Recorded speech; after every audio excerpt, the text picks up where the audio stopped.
Hey, what's going on, good people? Today I'm going to bring you a quick review of the Pioneer DDJ SR. This is a great mid to entry level controller. It is about 8 years old. I'm going to show it right here. My quick review, actually it's not quick, it's kind of thorough, of the Pioneer DDJ SR, this bad boy right here.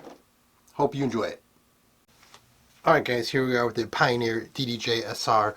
This came out in October of 2013, I believe, so it makes it about 8 years old. So it's not a new controller, but it is a great controller to pick up on the used secondhand market, eBay or Craigslist. If you find someone who took care of it, and you could get this for about 400 bucks, I say that's a great deal. I got it. I got lucky on eBay, and I got it for around 400 bucks with the Odyssey flight case that included a laptop stand. So $400 investment in this 8-year-old piece of kit is not a bad deal at all. So we're going to take a look at the build quality. It's got a steel case on top. It's not plastic. It's plastic on the bottom, like almost many or all of them might be these days. So this falls just under, I believe, the Pioneer DDJ SX, which I did a review, and if I'm a good YouTuber, I'll put a link somewhere in the description of that review. I did that a while ago. So this is a 2-channel controller that you can actually work 4 decks on. 1, 2, 3, 4. I'm not that good of a DJ. I don't know how you guys work 4 decks, but you can. If you want to play that game, you can play it on here. So let's look at some of the features on this deck. I'm going to turn it this way, so hopefully you can take a look. You have a 1/4-inch headphone input. You also have the mini jack input. You have the level here for your headphone level, which I find kind of odd. Actually, it's not odd. I think I'm just used from regular DJ mixers or DJ battle mixers where you have it on the front, and I think some other controllers, I'd rather have it up front. That's a pet peeve to have to adjust it.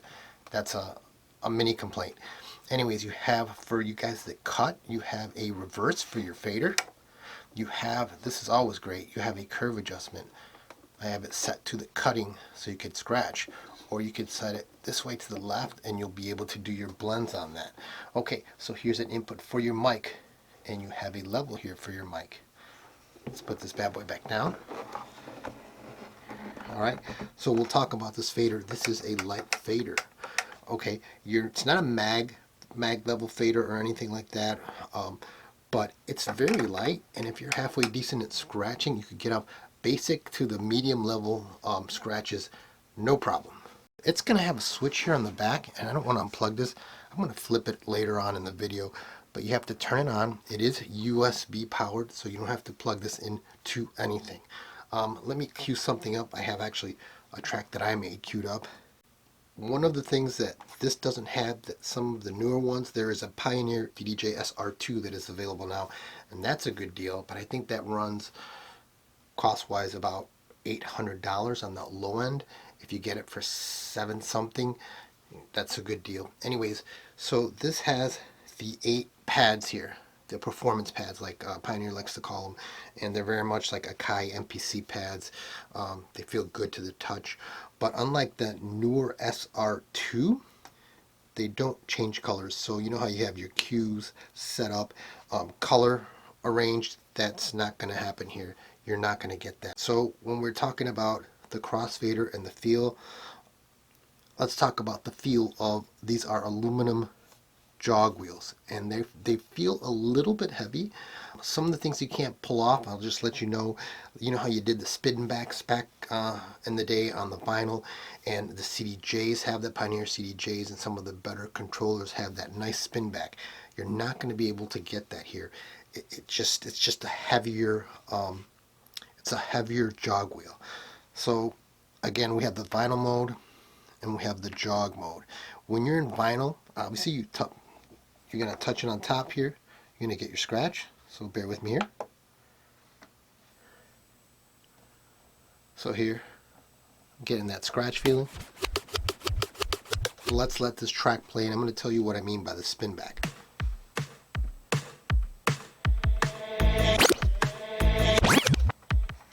That's about as good as it's going to get. You're not going to get that really fast spin back. let's talk about this fader. This fader, let me try, see if I can get some cuts in here.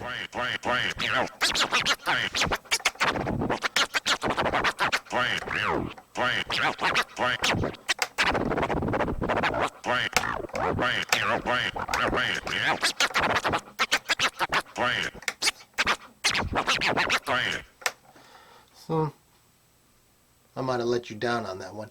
So, let's try a different scratch because that wasn't even a good example. Let me see what I have here. So give me a second. Let's try this again.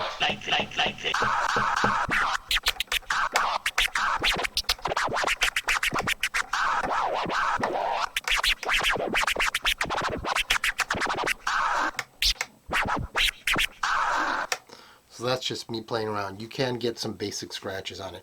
Okay, what it does have, let's play the track again. It's got that high pass and the low pass work great. You're going to be able to kill lows, mids, highs, complete kills. Nice trim. Did I say trim? I'm sorry, kids. So you can trim that. Everything, it works really well. Here's your cue for right and left headphones. They sound loud in the headphones or in the cans like they used to say back in the 70s. Let's try some of these effects. That's the roll, your sampler. I'm going to mention something about the sampler volume.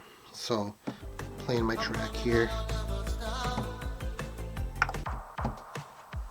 We'll go sampler. D.J.Johnny Tapia.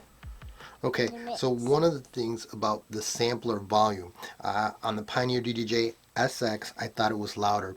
I mean, it's not a deal killer at all. You just have to have your samples recorded at a high level, or you can adjust your levels in your Serato. By the way, this is a Serato setup, ready to go controller, but from what I read on the website, it is record box compatible. 8 hot cues. Speaking about the hot cues, supposed to have fader start. I never mess with fader start, but if you know how to use your fader start, this is supposed to be fader start. Balanced, I think I mentioned before, the balanced TRS outputs, which you don't get in things like the SB3 by Pioneer and the lower or entry level controllers. Also, obviously the balance, like I said, and your regular RCA. Also, on the back here, it has that aux in here. Hopefully you can see that. You have an aux in, so you can put in another source, a phone or something if you have to. Effects up here. Let me bring back my track.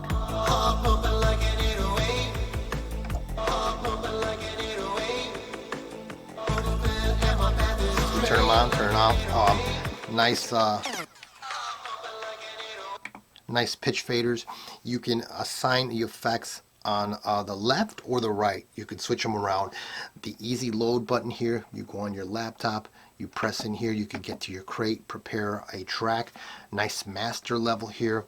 The headphones, so you could go master or Q, and it's kind of like split Q in between it. A lot of people like that.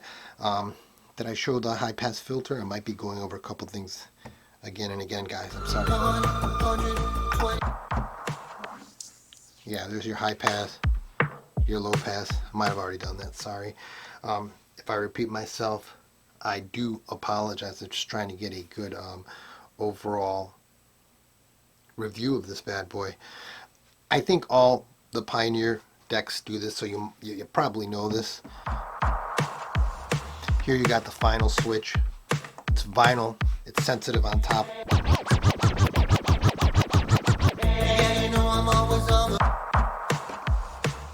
And then when you have the vinyl, you can nudge on the sides, but you can't touch the top. You take off the vinyl, and then you can nudge on the top jog wheel. That jog wheel, by the way, is aluminum. It feels steady. It feels a little heavier than what some of the other controllers are out there. It also has this auto looping function here. We'll play with that for a second. So you can hit your auto loop. I got it on an eighth of a beat, so you can barely hear that. So let's change it. There's 2 beats, 1 beat, 4 beats. As long as it's programmed in the Serato software, you have your cues set up, and it's BPM'd out, works perfectly. Okay, so it also has this Pad Plus feature.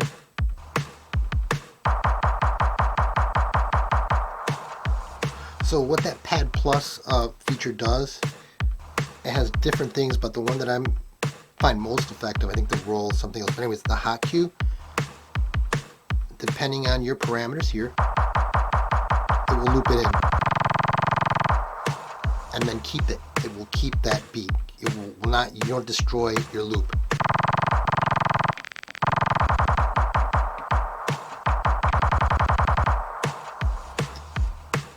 So let's take the hot cue off. Let's do the roll. So now it does like that choppy roll technique, or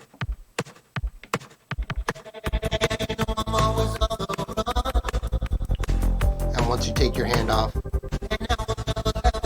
it just kind of does that effect. Unless I hold it. Let's see if I'm gonna try the auto hold.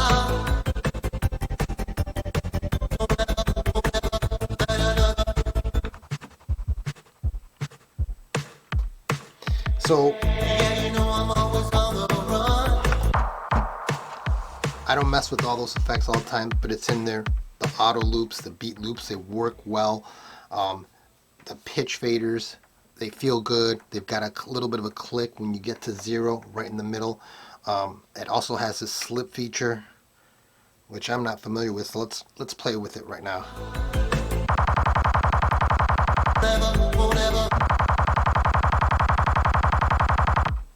Okay. Apparently that slip feature will use the effect. It'll bring you to that hot cue point, but then it goes back to where the track left off, and that's about as much as I know about that. I don't play around with some of these effects all the time. You could set your cue points in here. You always have this great shift key, so you could delete a cue point that you're setting up in your virtual crates or your MP3s or whatever. Anyways, this is a really good little controller for the price, and like I said, going back to and repeating what I said before, $400, an 8-year-old controller that is probably a little better than an SB3. Now, to be honest, if I were you and you saw it for $600, I wouldn't spend more than $450 maybe if it came with the case on this. I would just try to find an SR2, which is the newer version of this. It has the information in the jog wheel, so you can tell if your track is ending, where it starts, and it has probably a little more outputs. I think it has XLRs on the outputs.